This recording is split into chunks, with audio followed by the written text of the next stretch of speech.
Power Art, baka naman. Nakakarami na kami, Power Art. So doon nga sa mga bibili ng machine, which is ito po kasi ay 3-in-1. Meron na siyang MMA, meron na siyang MIG, meron na siyang FCOW.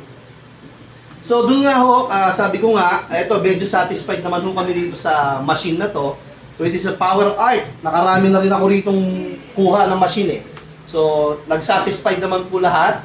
At the same time, maganda daw ang hinang nito. Kaya patuloy sa Power Art pa rin kami kumukuha hanggang ngayon.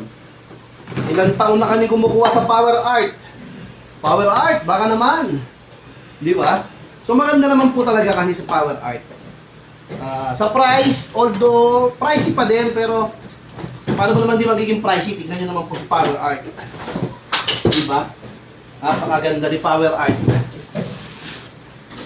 Yun para magkaroon mo ng additional na gagamitin yung mga student natin, which is 3-in-1, pwede ho siya sa MMA or small stick, pwede din siya sa MIG, pwede din sa FCOW, di ba? Kita nyo naman po yung spec. So wala na akong ibang hahanapin.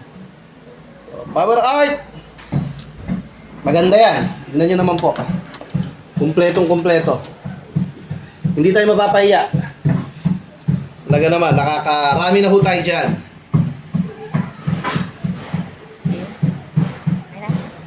Ganda po. So, salamat po. Don't skip the ads. Thank you. Bye-bye. God bless.